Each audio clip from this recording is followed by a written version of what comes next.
ये कहानी है मेरे गरीब बापू की और मैं उनकी मुंह बोली बेटी हूँ। तो आप इस कहानी को शुरू से अंत तक जरूर देखना।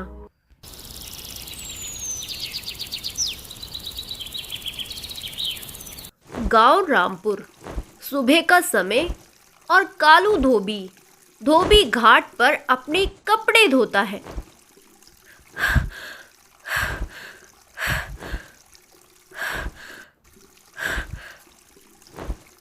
अरे ओ सूरज देवता, आज थोड़ा जल्दी चढ़ाना, वरना आज ये कपड़े भी बोल पड़ेंगे कि कालू आज तो हमें सुखा दे। अरे साले कुर्ते, क्या दुश्मनी है तेरी मुझसे? तू रोज मैला हो जाता है। तभी पास से एक बुढ़िया गुजरती है। अरे कालू, आज भी कपड़ों से लड़ाई कर रहा है? तू तो अपना सारा गुस्सा इन बेचारों पर ही निकाल देता है। अरे नहीं नहीं काकी, मैं लड़ाई नहीं कर रहा, मैं तो इनसे समझौता कर रहा हूँ। रोज धोता हूँ लेकिन फिर ससुरे के गंदे हो जाते हैं।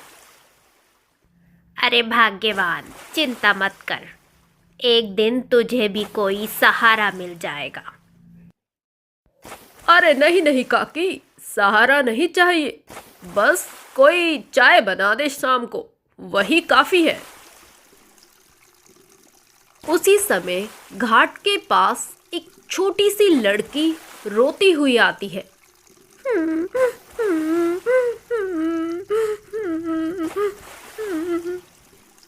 अम्मा, अम्मा, ओ अम्मा, अम्मा। अरे बिटिया, इधर क्या कर रही है? कौन है इधर तेरा?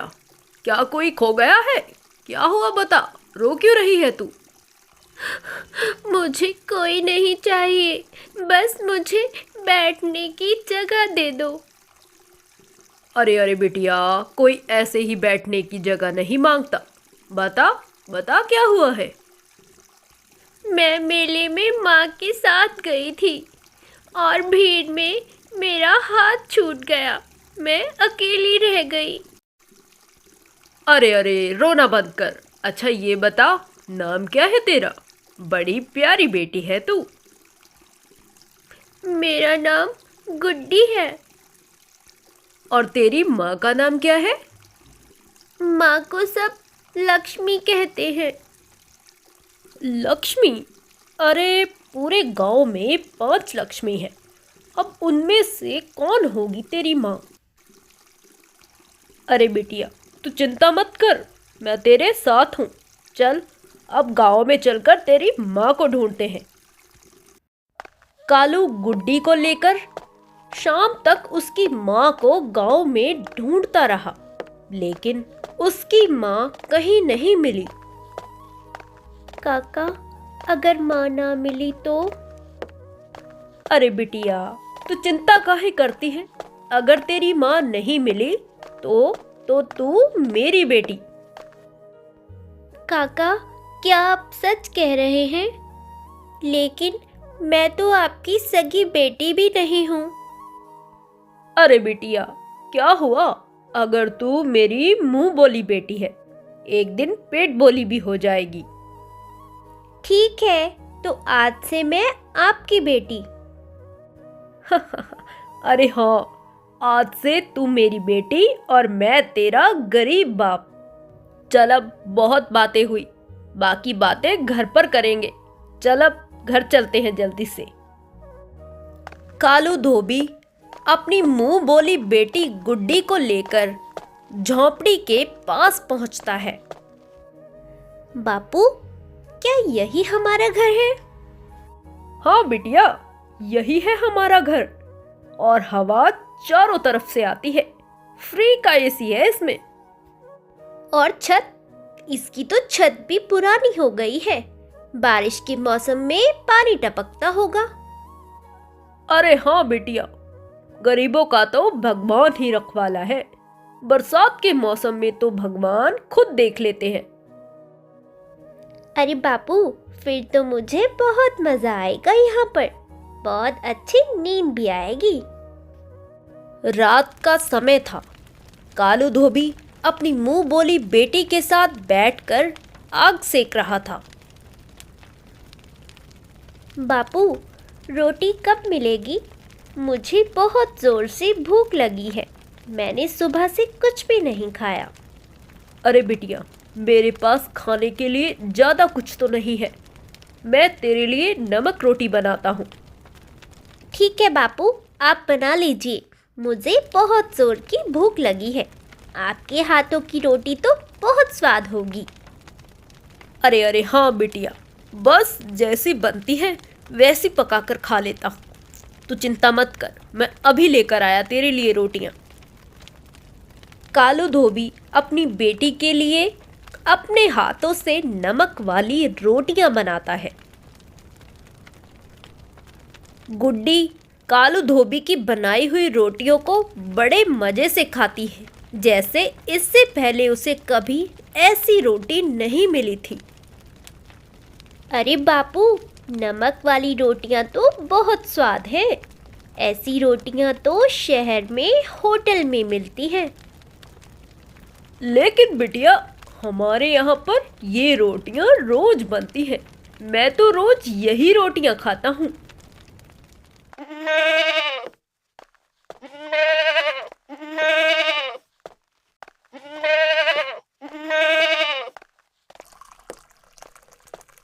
अगले दिन कालू अपनी बेटी को लेकर चाय की दुकान पर जाता है।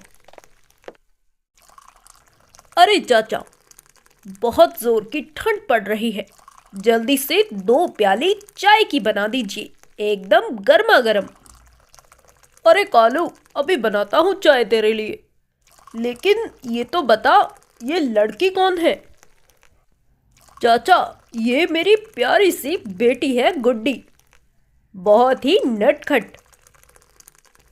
अरे अरे, कल तक तो तू कुंवारा था, आज रातों रात तेरे पास बेटी कहाँ से आ गई? अरे हाँ, भगवान ने सीधा मुझे बेटी ही दे दी, बीबी की तो झंझट ही खत्म कर दी। चाय की दुकान पर सभी लोग आपस में हंसी मजाक कर रहे थे कि तभी गुड्डी बोली, चाचा, चाय में चीनी कम डालना। क्यों बिटिया, तुम्हें मीठा पसंद नहीं है क्या? नहीं चाचा, बापू गरीब है, इसलिए मैं मीठा कम खाने की आदत डाल रही हूँ। चाय की दुकान पर बैठे सभी लोग हंसने लगते हैं। कालू और उसकी बेटी रास्ते से गुजर रहे थे कि तभी रास्ते में उन्हें गांव की औरतों ने रोक लिया। अरे कालू, सुना है तेरी बेटी तो बहुत तेज है, पूरे गांव में चर्चा हो रही है। अरे अरे काकी, मेरी बेटी तेज नहीं बल्कि बहुत समझदार है। बाप की गरीबी को अच्छे से समझती है। गांव के लोग तो कुछ भी बोलते हैं, मुझे कोई फर्क नहीं पड़ता। मेरी बेटी क्या है वो मुझे पता है। अच्छा सुन, इसे तू पढ़ाएगा या इससे भी कपड़े ही धुलवाएगा? अरे हाँ हाँ, पढ़ाऊंगा नहीं, इसे पढ़ना पड़ेगा, वरना ये मुझे पढ़ा देगी। अरे हाँ हाँ, तू सही कह रहा है। कल जाकर इसका स्कूल में दाखिला करवा दे, अच्छे से पढ़ाई कर लेगी। अच्छा ठीक है काकी, मैं चलता हूँ, फिर कभी मिलूंगा आपसे, मुझे बहुत सारा काम है। अगले दिन कालू अपनी बेटी को लेकर गांव के सरकारी स्कूल में जाता है। अरे मास्टर जी, मुझे अपनी बेटी का दाखिला करवाना है आपके स्कूल में। अरे कालू, नाम क्या है तुम्हारी बेटी का? मास्टर जी, मेरा नाम है गुड्डी कालू धोबन। और तुम्हारे बापू का नाम? कालू धोबी, गरीब लेकिन दिल का अमीर। अपनी बेटी के मुंह से ऐसी बातें सुनकर कालू की आंखों में आंसू आ जाते हैं। अरे बस कर पगली, अब रुलाएगी क्या अपने बापू को? तू तो मेरी प्यारी बच्ची है। रात का समय था। कालू अपनी बेटी के लिए चूल्हे पर खाना पका रहा था कि तभी उसकी बेटी बोली, बापू, अगर मैं बड़ी होकर अफसर बनी तो? अरे मेरी बच्ची, अगर तू अफसर बन गई तो तेरा बाप कपड़े धोना छोड़ देगा। और बापू, अगर मैं कुछ ना बन पाई तो? अरे पगली, अगर तू कुछ ना भी बनी तो भी तू मेरी बेटी। अच्छा अच्छा, अब बहुत बातें हुई, मैं तेरे लिए खाना लेकर आ रहा हूँ। जल्दी से खाना खाकर चुपचाप सो जा, सुबह तुझे स्कूल भी जाना है। अरे झुमरू, आज कपड़े थोड़े ज़्यादा हैं, आज तुझे थोड़ा ज़्यादा बोझ उठाना पड़ेगा। तू तो जानता है कल गुड्डी का स्कूल में दाखिला करवाना था, इस वजह से कल मैं कपड़े नहीं धो पाया। चल अब जल्दी से, बहुत देर हो रही है। बापू, आप रोज अकेले कपड़े धोने जाते हैं, कल से मैं भी आपके साथ जाऊंगी। अरे बिटिया, तू अभी बहुत छोटी है, तू सिर्फ पढ़ाई कर, ये मैं खुद कर लूँगा। कपड़े धोना तेरे बस की बात नहीं है। बापू, आप देखना, मैं पढ़कर अफसर बनूंगी और सभी कपड़े धोने वालों के लिए मशीन लाऊंगी। हे भगवान, ये लड़की तो एक दिन क्रांति लाएगी। ये तो कुछ ज्यादा ही समझदार हो गई है। कालू धोबी की मुंह बोली बेटी की चर्चा पूरे गांव में फैल जाती है। गांव के एक बुजुर्ग ने कालू को रोका और पूछा, अरे कालू, तेरी बेटी तो असली भी नहीं है, फिर भी तू उसके लिए इतना कुछ कर रहा है, क्यों रे? तू तो पहले से ही गरीब है। अरे चाचा, तो क्या हुआ अगर वह मेरी असली बेटी नहीं है, लेकिन वह मेरे दिल से जुड़ी है, अब वह मेरी जिम्मेदारी है।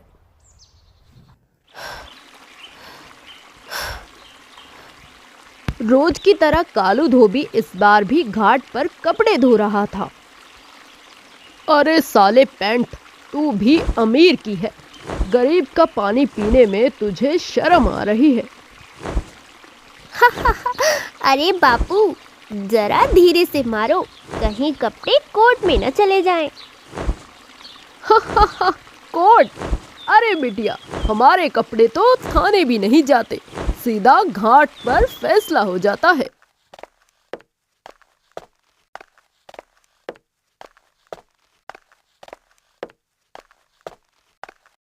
अरे गुड्डी, तू अभी तक घर पर है? क्या हुआ, आज स्कूल नहीं गई? नहीं बापू, मास्टर जी ने कहा है कि कल मेरा टेस्ट है, इसलिए मैं उसकी तैयारी कर रही हूँ। अच्छा बिटिया, फिर तो आज पूरी रात मुझे तेरी चिंता में ही निकल जाएगी। बापू, आप क्यों घबरा रहे हैं? आप चिंता मत कीजिए, मैं बहुत अच्छे अंक लेकर आऊंगी। अरे बिटिया, तू नहीं जानती, अगर तू फेल हुई तो मोहल्ले वाले मुझे फेल बाप बोलेंगे। बापू, आप चिंता मत कीजिए, मेरे होते हुए आपको कोई भी फेल बापू नहीं बोल सकता। अगले दिन गुड्डी पढ़ने के लिए अपने स्कूल जा रही थी कि रास्ते में उसे गांव के दो लड़कों ने रोक लिया। अरे धोबी की बेटी, पढ़ लिख कर क्या करोगी?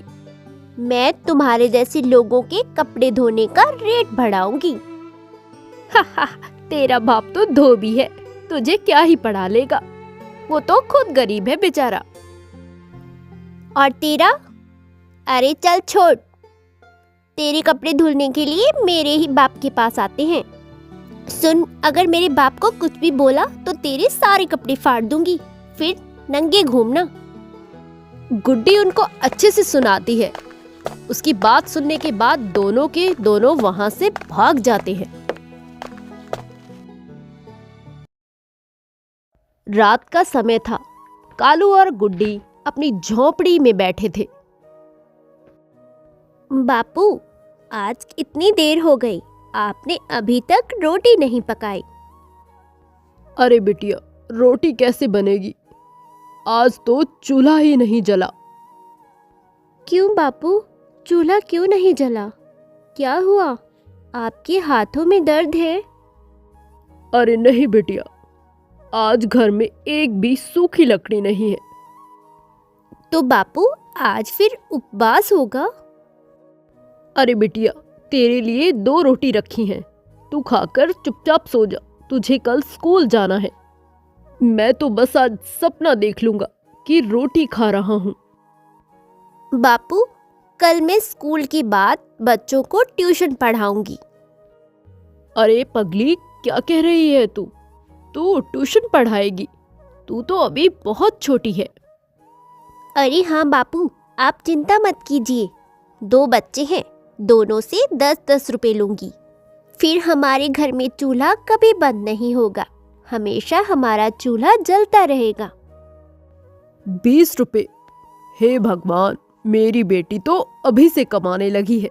सच में तू बहुत ज्यादा समझदार है।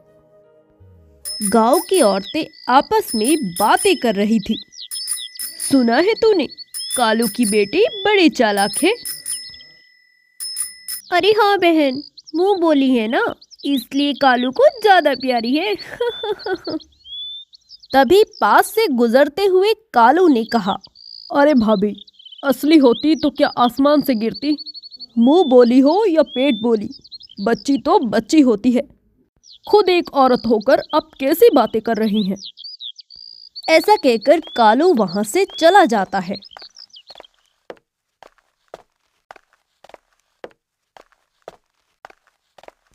एक दिन कालू के घर शाम को गांव का एक सेठ आता है।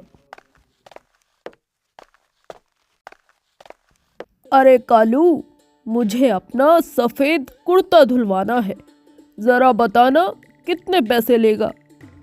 सेठ जी, मैंने अब थोड़ा दाम बढ़ाया है, तो अब आपका कुर्ता 50 रुपए में धुलेगा। अरे कालू, पहले तो तू 30 लेता था, अब 50, कुछ ज्यादा ही नहीं बता रहा? सेठ जी, कपड़े आपके हैं, लेकिन मेहनत हमारे हाथ की है। कपड़े धोने में बहुत मेहनत लगती है। अरे तू बीच में क्यों बोल रही है? क्योंकि मेरा बाप गरीब जरूर है, लेकिन गूंगा नहीं। अरे भगवान, ये लड़की तो बहुत चालाक है। अच्छा अच्छा, ले तेरे 40 रुपए। सेठ गुड्डी को 40 रुपए देता है। सेठ के जाने के बाद कालू गुड्डी के सर पर हाथ फिराते हुए कहता है, बिटिया, अगर तू साथ रहे तो मैं सेठ बन जाऊं। मेरी बच्ची इस गरीब के साथ रह रहकर बहुत समझदार हो गई है।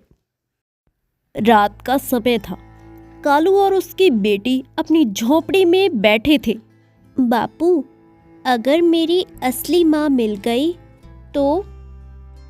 बिटिया, तो तू अपनी असली माँ के पास चली जाएगी। और फिर आप क्या करेंगे? बस मैं फिर कपड़ों से बातें करूंगा। मैं आपको छोड़कर कभी नहीं जाऊंगी बापू। क्यों बिटिया, अगर तेरी असली माँ आ गई फिर तो तुझे जाना ही पड़ेगा। नहीं बापू, जिसने मेरा हाथ पकड़ा वही मेरा बाप। अगले दिन गांव में हंगामा हो जाता है। अरे कालू सुन, तेरी बेटी की माँ आ गई। क्या क्या काकी, आप सच कह रही हैं? मेरा तो दिल बैठा जा रहा है। अरे हाँ बेटा, मुझे भी गांव की पड़ोसन से पता लगा और वो इधर ही आ रही है, तेरी झोपड़ी की तरफ। क्या मैं अब अपनी बेटी को खो दूंगा? इसकी माँ तो इसको ले जाएगी, फिर मेरा क्या होगा? तभी गुड्डी की माँ सामने से आती हुई दिखाई देती है।